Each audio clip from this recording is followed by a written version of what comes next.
ایک آن کے لیے سلمہ کے پاؤں زمین سے پیوست ہو کر رہ گئے۔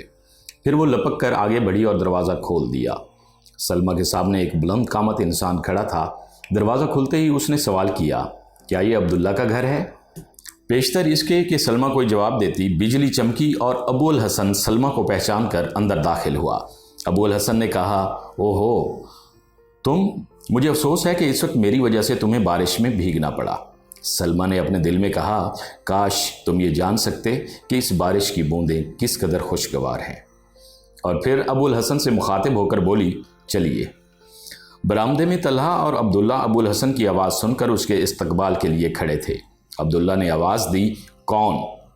ابو الحسن۔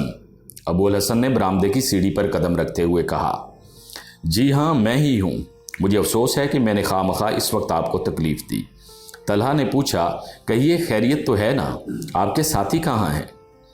ہاں خیریت ہے، میں ان سب کو جہاز پر چھوڑ آیا ہوں۔ مجھے معلوم نہ تھا کہ یہاں تک پہنچنے کے لیے مجھے اتنے مراحل سے گزرنا پڑے گا۔ راستے میں ایک دفعہ پھسلا، 2 مرتبہ ندی میں گرا، 5 مکانات کو آپ کا مکان سمجھ کر آوازیں دیں، ایک گھر کے چند فرض شناس کتوں نے میرا استقبال کیا۔ عبداللہ نے سلمہ کو آواز دی۔ سلمہ ابھی بے خودی کے عالم میں برآمدے سے باہر کھڑی تھی۔ آج بھی بارش کے قطرے اس کے رخساروں کے آنسو دھو رہے تھے، لیکن یہ خوشی کے آنسو تھے۔ باپ کی آواز سن کر وہ چونکی اور بھاگتی ہوئی برآمدے میں داخل ہوئی۔ کیا ہے ابا جان؟ بیٹی جاؤ، ان کے لیے کھانا اور کپڑوں کا جوڑا لے آؤ، اور باقی مہمانوں کے لیے بھی کھانا تیار کراؤ، میں انہیں بلانے کے لیے جاتا ہوں۔ ابو الحسن نے کہا، کھانا ہم سب کھا چکے ہیں، آپ تکلیف نہ کریں۔ کپڑے بدلنے کے بعد ابو الحسن عبداللہ اور طلحہ سے دیر تک باتیں کرتا رہا۔ اس نے دیر سے واپس آنے کی یہ وجہ بیان کی کہ بصرہ سے اسے افریقہ ایک مہم میں شریک ہونے کے لیے بھیج دیا گیا تھا۔ 7ویں دن عبداللہ کی رضامندی نے سلمہ اور ابو الحسن کو رشتہ ازدواج میں منسلک کر دیا۔ 3 سال بعد ابو الحسن شہر میں اپنے لیے ایک خوبصورت مکان اور اس کے قریب ایک مسجد تعمیر کروا چکا تھا۔ اس کی دیکھا دیکھی اس کے چند ساتھی بھی اس شہر میں آباد ہو گئے۔ 5 سال کے عرصے میں ابو الحسن اور طلحہ کی تبلیغ سے مقامی باشندوں کے چند گھرانے دائرہ اسلام میں داخل ہو گئے، اور ابو الحسن نے مسلمان بچوں کی تعلیم و تربیت کے لیے ایک مدرسہ تعمیر کر کے درس و تدریس کے فرائض طلحہ کے سپرد کر دیے۔ عبداللہ کی بدولت اس کی تجارت کو بہت فروغ ہوا۔ شادی کے دوسرے سال اس کے ہاں ایک لڑکا اور چوتھے سال ایک لڑکی پیدا ہوئی۔ لڑکے کا نام اس نے خالد اور لڑکی کا نام ناہید رکھا۔ 10ویں سال ایک اور لڑکا پیدا ہوا، لیکن 3 ماہ کی عمر میں والدین کو داغ مفارقت دے گیا۔ جب خالد کی عمر 7 اور ناہید کی عمر 5 برس تھی، سلمہ کے باپ نے چند دن موسمی بخار میں مبتلا رہ کر دائی اجل کو لبیک کہا۔ ابو الحسن کو دنیا کی ہر نعمت میسر تھی، اس کے پاس مال و دولت کی کمی نہ تھی، اسے اپنے بیوی بچوں سے بے انتہا محبت تھی، لیکن یہ محبت اسے گھر کی 4 دیواری میں پابند سلاسل نہ رکھ سکی۔ وہ قریباً ہر سال فریضہ حج ادا کرنے کے لیے ایک طویل بحری سفر کی کٹھن منازل طے کرتا۔ 5 دفعہ اس نے ایشیائے کوچک اور شمالی افریقہ میں جہاد کرنے والی افواج کا ساتھ دیا۔ ہر بار جہاد اور حج سے واپس آنے کے بعد وہ فنون حرب میں اور مذہبی تعلیم میں اپنے بچوں کا امتحان لیتا۔ خالد تیر اندازی، شاہ سواری، تیر زنی اور جہاز رانی کی تعلیم میں اپنے باپ کی بہترین توقعات پوری کر رہا تھا۔ ناہید 12 سال کی عمر تک تیر اندازی کے علاوہ سرکش گھوڑوں پر سوار ہونا سیکھ چکی تھی۔ پڑھنے لکھنے میں بھی طلحہ کو اس کی غیر معمولی ذہانت کا اعتراف تھا۔ راجہ کے ساتھ ابو الحسن کے تعلقات بہت خوشگوار تھے۔ مہارانی ایک مدت سے سلمہ کی سہیلی بن چکی تھی۔ وہ ہفتے میں 1-2 مرتبہ پالکی بھیج کر ماں اور بیٹی کو اپنے محل میں بلاتی۔ راجکماری ناہید سے اس قدر مانوس ہو چکی تھی کہ خود بھی کبھی کبھی ابو الحسن کے گھر چلی آتی۔ راجکمار عمر میں خالد سے 4 سال بڑا تھا، لیکن پھر بھی وہ خالد کو ہر بات میں قابل تقلید سمجھتا۔ ایک دن دلیپ سنگھ نے راجہ کے سامنے فنون حرب میں خالد کی غیر معمولی استعداد کی تعریف کی۔ راجہ نے پوچھا، کیا وہ ہمارے راجکمار کا مقابلہ کر سکے گا؟ دلیپ سنگھ نے جواب دیا، مہاراج، ہمارے راجکمار نازوں کے پلے ہوئے ہیں، اور وہ ایک سپاہی کا بیٹا ہے، لیکن وہ بہت چھوٹا ہے۔ دلیپ سنگھ نے جواب دیا، مہاراج، اگر عرب مائیں بچپن میں اپنے بچوں کی اس طرح تربیت نہ کرتی تو آج وہ آدھی دنیا پر قابض نہ ہوتے۔ میں نے سنا ہے کہ عرب مائیں 14 سال کے بچوں کو میدان جنگ میں بھیج دیتی ہیں۔ راجہ نے پوچھا، خالد کی عمر کیا ہے؟